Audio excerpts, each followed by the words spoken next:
Hello students, आप सबका स्वागत है मेरे क्लास में। और आज हम लोग पढ़ने जा रहे हैं लेखांकन सूचना के उपयोगकर्ता अथवा हितधारी। तो लेखांकन सूचना की उपयोगकर्ता अथवा हितधारी का मतलब होता है ऐसे पक्षकार जिनका व्यवसाय से प्रत्यक्ष या अप्रत्यक्ष रूप से हित जुड़ा हुआ हो, और हम इन्हें दो भागों में वर्गीकृत कर सकते हैं। पहला आंतरिक उपयोगकर्ता और दूसरे बाह्य उपयोगकर्ता। तो सबसे पहले हम लोग आंतरिक उपयोगकर्ताओं के बारे में जानते हैं।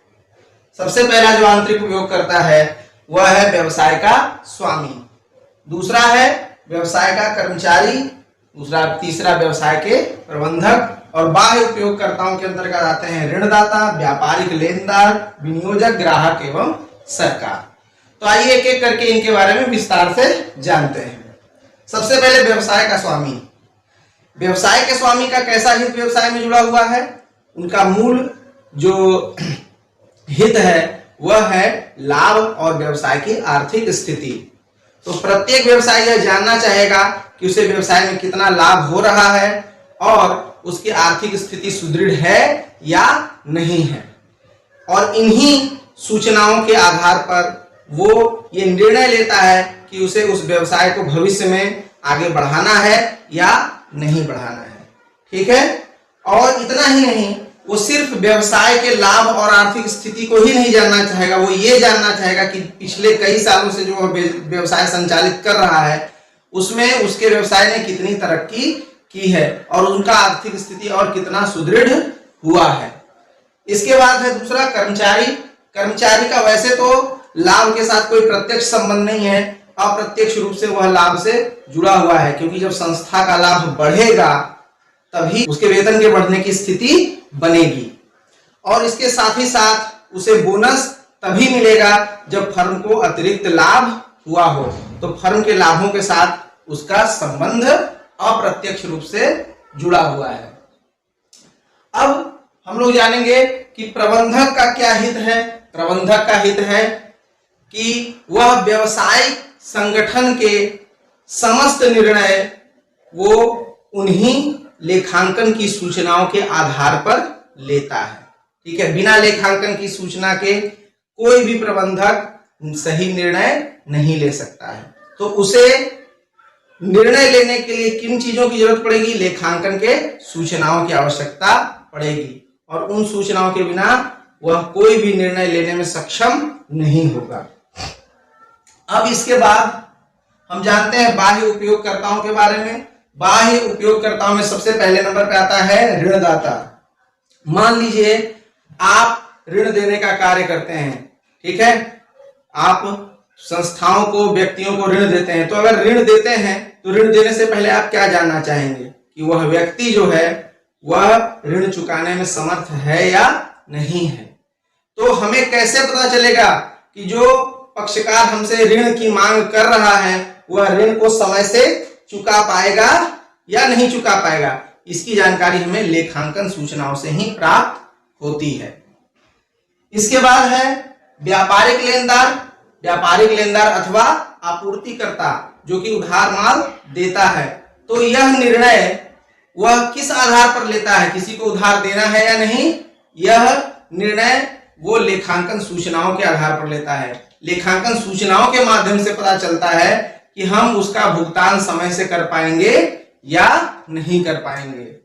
उसके बाद है विनियोजक। विनियोजक वो पक्षकार है जो कि स्वयं कोई व्यवसाय तो नहीं करता है लेकिन दूसरों के व्यवसाय में पैसा लगाता है। तो अगर आप एक विनियोजक हैं तो आप किसी भी व्यवसाय में पैसा लगाने से पहले क्या देखेंगे? उससे मिलने वाला प्रत्याय यानी कि रिटर्न।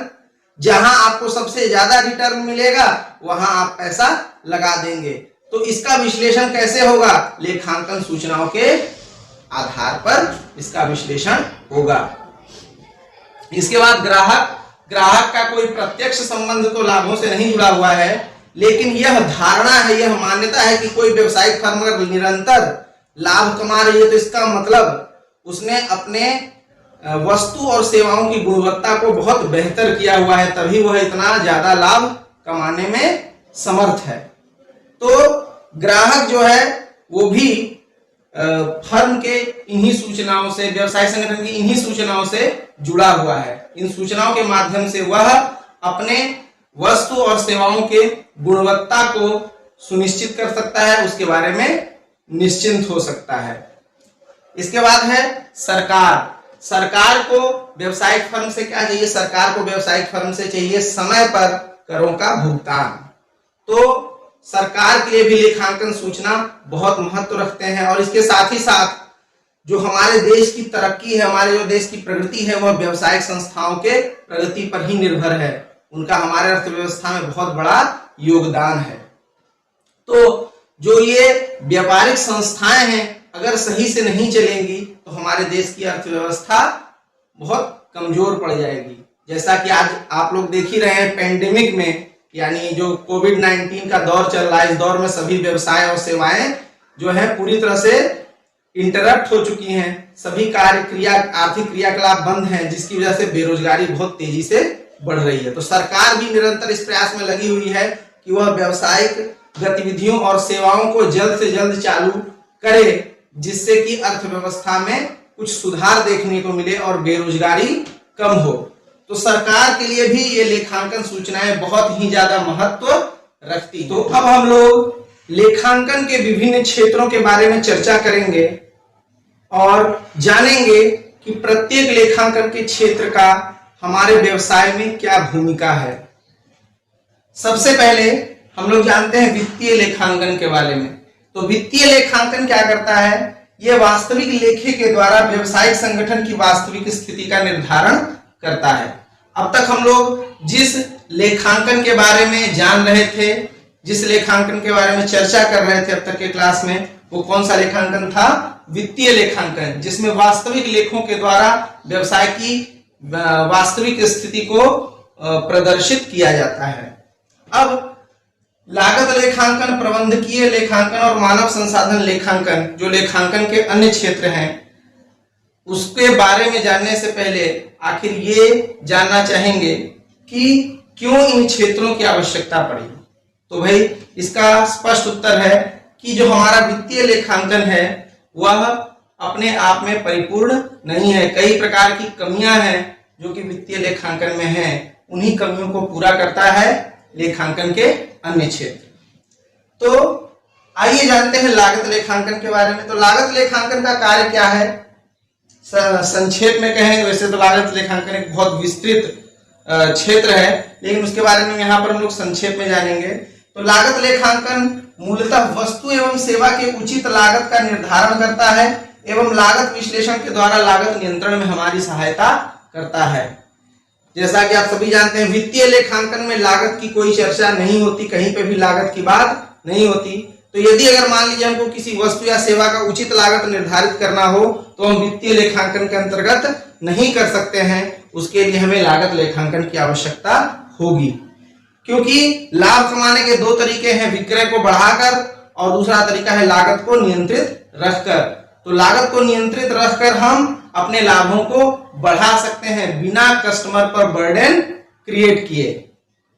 अब लागत लेखांकन के बाद जो लेखांकन का तीसरा क्षेत्र है वो है प्रबंधकीय लेखांकन। तो प्रबंधकीय लेखांकन कोई अलग लेखांकन नहीं है, वह वित्तीय और लागत दोनों लेखांकन का संयोजन है। वह वित्तीय लेखांकन से भी सूचनाएं लेता है, वह लागत लेखांकन से भी सूचनाएं लेता है, फिर उन दोनों ही सूचनाओं को मिलाकर उसका विश्लेषण करके विभिन्न प्रकार के प्रबंधकीय निर्णय लेता है।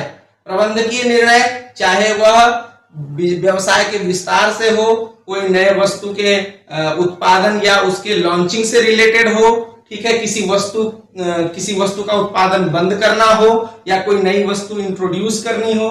तो जितने भी प्रकार के व्यवसायिक निर्णय है, चाहे वह उत्पादन से संबंधित हो, चाहे वह वित्त से संबंधित हो, चाहे वह मानव संसाधन से ही क्यों न संबंधित हो, उसके लिए हम प्रबंधकीय लेखांकन की सहायता लेते हैं। तो प्रबंधकीय लेखांकन क्या करता है? वित्तीय एवं लागत लेखों के विश्लेषण द्वारा प्रबंधकीय निर्णय के लिए सूचना प्रदान करता है।